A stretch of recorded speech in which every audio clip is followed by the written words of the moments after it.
signed from Hallam FC. Thank you. Thanks for that. Yeah, like that. Yeah. Well Chartered, the chartered then and now chartered physio made his debut for County in a 3-2 away win at Preston. He went on to spend 9 years at County, notching 351 appearances, scoring 7 goals, including his first for the club, which was that one away at Middlesbrough. Now, medical services manager and lead physiotherapist at the Football Association of Wales, but that just means physio to us. That's what it is, yeah. It's only bloody Sean Connelly, ladies and gentlemen. Hey!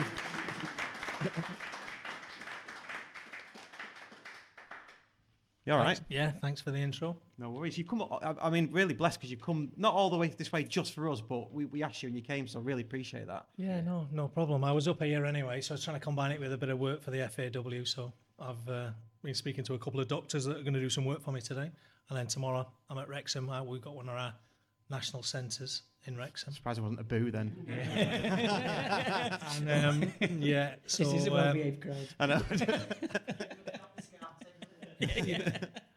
So no problem. Good stuff. So what we'll do is we'll go chronologically. Before you sign for County, then County, probably talk a lot about the cup run, because that's obviously a good memory for everybody. But firstly, you were studying to be a chartered physio when you signed, weren't you? Was that something? Yeah. Was that way before you even thought about professional football being at Hallam? I started as a kid, way back when I was about 10. I met Danny Bergara. I was doing because I lived in Sheffield. Believe it or not, he was doing some football skills award, and I was selected. And he got me on some videos when I was like 10.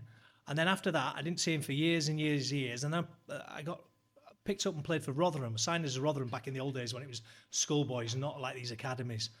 Signed for Rotherham, got to 16. I was still yay big. And they went, no, you're not good enough.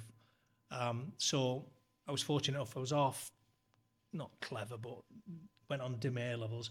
Then decided I wanted to do physio, and then was drifted into non-league, playing semi-professional. And then I signed for Hallam. And Danny Bergara's son, Simon Bergara, was playing for Hallam.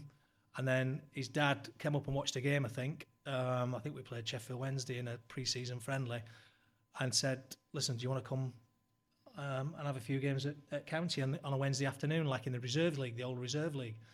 And I went, yeah, fine, but I'm at university. I can only commit to a few things. And he went, yeah, that's fine. And then he said, listen, we'll give you an option when you finish your degree. Do you want to come and turn pro? I was like, yeah, why not? But then, as it turned out, in my last year, I made my debut. He'd asked me a few times if I was available. I was like, I can't, Danny. I'm like turning league appearances down, and I couldn't do it. In fact, I turned down the end of that season, that first season. I think there was a Wembley appearance in the Coca Cola, not Coca Cola, whatever, Autoglass against Port Vale, and I couldn't play because I got my final exams on the Monday.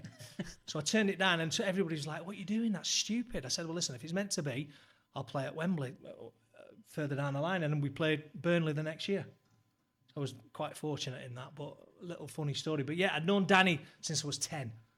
And listen, I owe everything to him, really. Give him that opportunity when I was 22, because I was quite late coming into the game. Wow.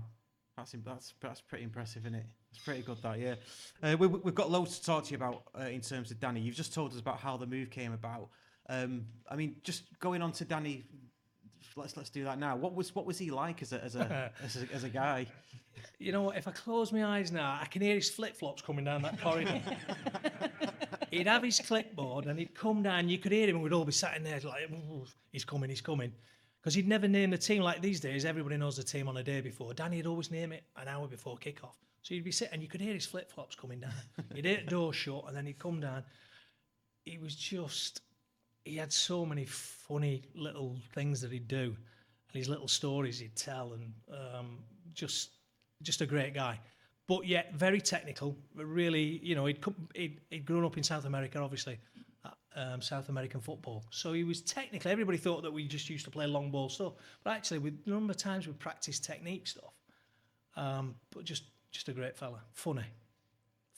So the early stories are. He'd sit outside. You've probably heard these stories before, where he'd just try and shoot the pigeons across the way. He'd have a little 2-2 pellet gun, and he'd go out and try and shoot them across. Yeah, funny guy.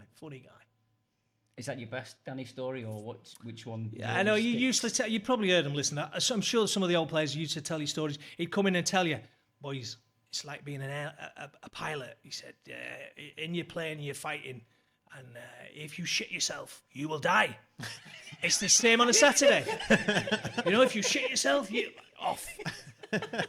And he little things like that, and you'd be like, where's he got that one from? That's brilliant. But yeah, he was funny, but a real genuine fella. Brilliant. And he listen. The club went from, you all know the stories, but I mean, he was what he did, and he had the players playing for it. I still say it today. If you can tell when players aren't playing for managers, but you could tell that players played for Danny Bergara. And the same for Dave Jones when he was here. You can see it. But yeah, fantastic. I know he was your first pro manager, wasn't he? Yeah. Obviously, you wouldn't have experienced anything before that, so you've got nothing to go off. But what was the training like, and what was the structure of the play like? Because it wasn't just if you say obviously from South America, was it advanced tactical knowledge and all these different things, or was it 4-4-2 flat back four?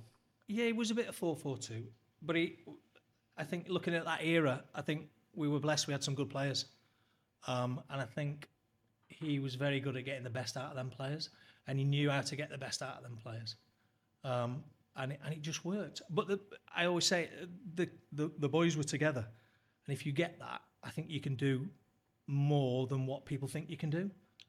You don't have to be the best players in the world to get the best results, and I think that. And that was the same with Dave Jones as well. But, Danny had John Sainte, who I think was a fantastic coach. And obviously Dave Jones went on to be a great manager. And they just had that knack of finding good players or getting the best out, or giving people a second chance and getting players in like Chris Marsden, getting the best out of Toddy or Brett Angel, Alan Armstrong, the little signings like that just fitted at that time. And the club went on and did great things. Yeah. It was just good to be involved in. And I struggled at first. I think I came from university into football, and let me tell you, I hated it. I used to have Lee. I can't tell you what Lee Todd used to do to me every morning. I'd come from university and these clever people, and then I met Lee Todd. and I was like, who's this? He'd come in and he'd go off to Bobby Peel and then mate, honestly, I'd never met anybody like, and I didn't know how to take him, and it took me 6 months. I nearly packed in. I'd had enough, because the banter at that time, it was harsh, and he would just go at me every day, and I was like, fuck off, you little. But there you go. Yeah, and we ended up being great pals, and I got on, and he was a great player. But yeah, he just bugged me the hell out of me when I first started. Yeah. Was he the best character in the dressing room then? Or we were blessed. We had some great characters.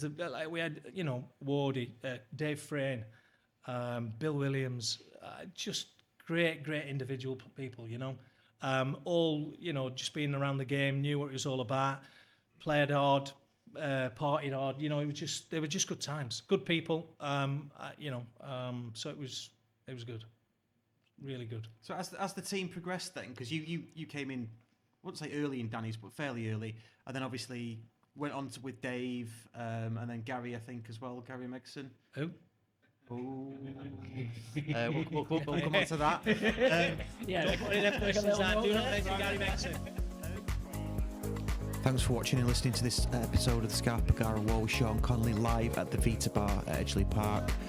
If you want to get the full video, head over to our Patreon, £3 a month plus VAT. You get all of our content ad-free, plus access to the live shows, which we're going to be doing more of in the future.